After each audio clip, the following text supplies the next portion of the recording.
बंगाल के बाद बात तमिलनाडु की, जहां पर विजय के सामने सरकार बनाने के लिए विजय पथ से ज्यादा अग्निपथ वाला संकट खड़ा हो गया है। ऐसा बहुमत के आंकड़ों से दूर रहने के कारण है। देखिए, अपने सभी दर्शकों को यह खबर हम एक अलग एंगल से बता रहे हैं, प्लीज जरा ध्यान से देखिएगा। इसमें कॉन्स्टिट्यूशनल एंगल है, इसमें पॉलिटिकल एंगल है और इसमें एक फिल्मी एंगल भी है। जो सिचुएशन है वो काफी फिल्मी है। वैसे पिछले कुछ घंटों से वहां पर कई शब्द ट्रेंड हो रहे हैं। उदाहरण के लिए बहुमत के आंकड़े, राज्यपाल के अधिकार, विधायकों की शिफ्टिंग, पोस्ट पोल गठबंधन। सवाल यही है, तमिलनाडु में किसकी सरकार होगी? क्या विजय थलापति मुख्यमंत्री बनेंगे या उनके सामने संवैधानिक पेच है? आज लगातार दूसरे दिन विजय थलापति ने तमिलनाडु के राज्यपाल राजेंद्र विश्वनाथ अर्लेकर से मुलाकात की। लोक भवन में 1 घंटे तक बात हुई।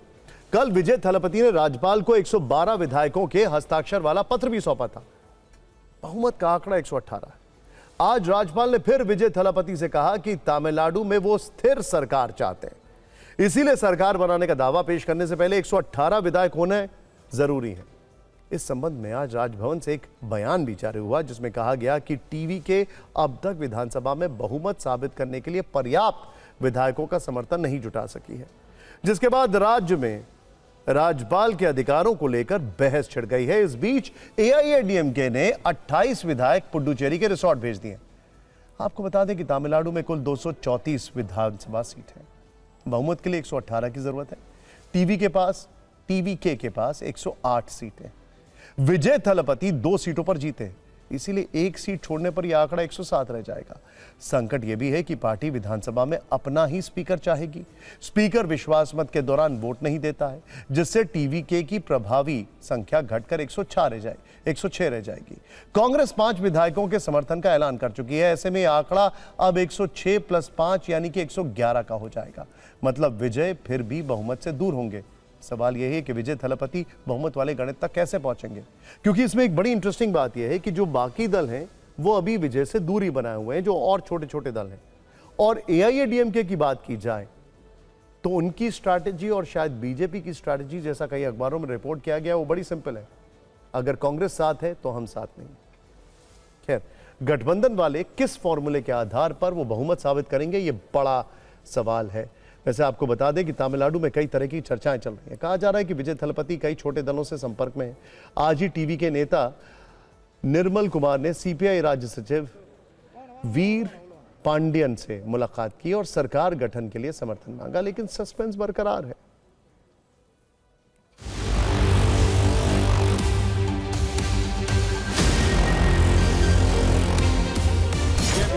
ये सारी तमिलनाडु का गरीब लोग को आगे बढ़ाना का तो आपकी अलायंस किसके साथ होगी? किसके साथ अलायंस किसके साथ होगी? अलायंस जो है हमारा प्रेसिडेंट जो है पार्टी के लीडर विजय सर उसके लिए डिसीजन करेंगे। वो कुछ अलायंस होएगा, विजय सर का सरकार बनेगा। The governor is BJP because he's from a former BJP man, and we all know that the BJP's mindset and the Delhi's mindset is not to make Mr. Vijay Chief Minister. The governor is delaying that decision. But they should not just like that go away and cheat the people.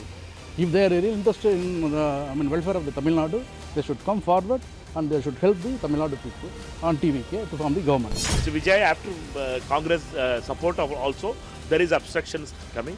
Different parts of obstruction is there. From the ADMK it is coming, from the opposition DMK it is coming, other BJP it is coming, all other obstructions are coming. Congress party, while taking this decision, should have had a long-sighted view. Theirs is a very myopic view, probably a naked power grab, because 2 ministries were offered to them, and that is the reason they just switched sides and wanted to support. The Congress party should have thought about all these things, and our only aim is to ensure that the BJP does not come back to power. जब भी किसी राज्य में त्रिशंकु सरकार की स्थिति बनती है तो राज्यपाल की भूमिका काफी अहम हो जाती है, बल्कि वो ही सेंटर पॉइंट होते हैं। राज्यपाल कई फैसले अपने विवेक से लेते हैं, इसका अधिकार भी संविधान से मिला है। तमिलनाडु में बहुमत नहीं मिलने की स्थिति में भी राज्यपाल के संवैधानिक अधिकार की चर्चा हर जगह हो रही है। आपको बताते हैं बहुमत नहीं होने की स्थिति में आमतौर पर राज्यपाल क्या करते हैं। सबसे बड़ी पार्टी को सरकार बनाने का आमंत्रण दिया जाता है। राज्यपाल आमतौर पर सबसे बड़े दल या चुनाव पूर्व गठबंधन के नेता को सरकार बनाने के लिए बुलाते हैं, लेकिन यहां पर पहले नंबर्स की बात हो रही है। बहुमत का प्रमाण इसके तहत राज्यपाल यह तय कर सकते हैं कि सरकार बनाने का दावा करने वाले व्यक्ति के पास पर्याप्त संख्या है या नहीं। वो औपचारिक समर्थन पत्र की मांग कर सकते हैं। फ्लोर टेस्ट यानी शक्ति परीक्षण, अगर राज्यपाल किसी को मुख्यमंत्री नियुक्त करते हैं तो वे उन्हें एक निश्चित समय सीमा में विधानसभा में बहुमत साबित करने का निर्देश देते हैं। राष्ट्रपति शासन की सिफारिश, अगर कोई भी दल बहुमत नहीं जुटा पाता है तो राज्यपाल अनुच्छेद 356 के तहत राज्य में राष्ट्रपति शासन लगाने की सिफारिश कर सकते हैं। देश के कई राज्यों में पहले भी ऐसी स्थिति आ चुकी है जब किसी भी पार्टी को बहुमत नहीं मिला। इसका एक उदाहरण कर्नाटक है। वर्ष 2018 में कर्नाटक विधानसभा चुनाव में बीजेपी सबसे बड़ी पार्टी थी, लेकिन बहुमत से दूर थी। फिर भी राज्यपाल ने बीजेपी के बीएस येदियुरप्पा को सरकार बनाने के लिए बुलाया।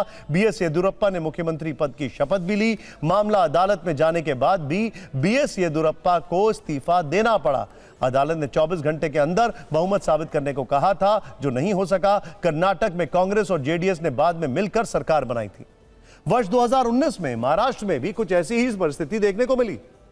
महाराष्ट्र के चुनावी नतीजों में बीजेपी 105 सीटों के साथ सबसे बड़ी पार्टी बनी थी। राज्यपाल भगत सिंह कोश्यारी ने सबसे पहले बड़ी पार्टी होने के नाते बीजेपी को सरकार बनाने का न्योता दिया था, लेकिन बीजेपी के पास संख्या बल नहीं था। चुनावी नतीजों के 15 दिन बाद भी किसी की सरकार नहीं बन पाई, जिसके बाद 12 नवंबर 2019 को राज्य में राष्ट्रपति शासन लगा दिया गया। जब शिवसेना, एनसीपी और कांग्रेस मिलकर सरकार बनाने की चर्चा कर रहे थे, तभी एक बड़ा उलटफेर हुआ। 23 नवंबर की सुबह राष्ट्रपति शासन हटाया गया। सुबह करीब 8 बजे राजभवन में देवेंद्र फडणवीस ने मुख्यमंत्री और एनसीपी के बागी नेता अजीत पवार ने मुख्यमंत्री पद की शपथ ली। कोर्ट में मामला जाने के बाद सुप्रीम कोर्ट ने तुरंत फ्लोर टेस्ट का आदेश दिया था। इसके बाद देवेंद्र फडणवीस को इस्तीफा देना पड़ा था। ये सरकार मात्र 80 घंटे चली थी। ऐसे मामलों पर राष्ट्रपति और राज्यपाल के अधिकार पर संविधान के जानकार क्या कहते हैं, आपको जरूर देखना चाहिए। राज्यपाल की जो भूमिका है, क्या उस पर सवाल खड़े होते हैं? देखिए, जिस तरह से राज्यपाल एक्ट कर रहे हैं, ऐसा लगता है कि कहीं ना कहीं या तो उन्होंने एसआर बम्बई का जो 9 ऑनरेबल जजेस का सुप्रीम कोर्ट का निर्णय है वो पूरी तरह से पढ़ा नहीं है। या तो ये हो सकता है, या वो किसी इन्फ्लुएंस में, दोनों में से एक कारण है। अदरवाइज जो एसआर बम्बई का जो निर्णय, सुप्रीम कोर्ट का निर्णय है, वो क्लियर कट कहता है कि मेजोरिटी की जो प्रूव होगी वो विधानसभा का अधिवेशन बुला के फ्लोर टेस्ट वहीं पर डिसाइड होगा। ये गवर्नर के अपने विवेक पर डिसाइड नहीं हो सकता। Single largest party who has clear majority, उन्हें बुलाना चाहिए। दूसरे में प्री पोल अलायंस के बाद मेजॉरिटी है, उन्हें बुलाना चाहिए। तीसरे नंबर पर पोस्ट पोल अलायंस के बाद जो मेजॉरिटी है उन्हें बुलाना चाहिए। चौथे में जो सिंगल लार्जेस्ट पार्टी है उन्हें बुलाना चाहिए। पर ऐसा है कि एसआर बम्बई कंप्लीटली गवर्नर का डिस्क्रिशन खत्म नहीं करता है, बट बताता है कि गवर्नर का डिस्क्रिशन वही है जो कोई रीजनेबल पर्सन का डिस्क्रिशन होगा। अब तक ऐसा नहीं हुआ है कि कोई राज्यपाल ये कहे कि पहले मुझे साबित करो कि आपके पास मेजॉरिटी है और उसके बाद फिर आप शपथ लेकर लेजिस्लेचर में चले जाएं। तमिलनाडु के संदर्भ में टीवीके को ना बुलाने या सत्ता हस्तांतरण में नजरअंदाज करने पर वर्ष 1994 में आए एसआर बम्बई फैसले की चर्चा हो रही है। आपको बताते हैं कैसे सुप्रीम कोर्ट ने राज्यपाल के अधिकारों पर निर्देश दिया था। एसआर बम्बई फैसला स्पष्ट करता है कि बहुमत का फैसला राज्यपाल के चेंबर में नहीं बल्कि विधानसभा के फ्लोर टेस्ट में होगा। राष्ट्रपति शासन लगाने का निर्णय न्यायिक समीक्षा के दायरे में आता है। आपको बता दें, वर्ष 1994 में सर्वोच्च अदालत की 9 जजों की संवैधानिक बेंच ने यह निर्णय दिया था। हालांकि उस समय परिस्थिति अलग थी। तमिलनाडु में परिस्थितियां अलग हैं, लेकिन राज्यपाल के अधिकारों को लेकर सुप्रीम कोर्ट के निर्देश यहां भी लागू होते हैं।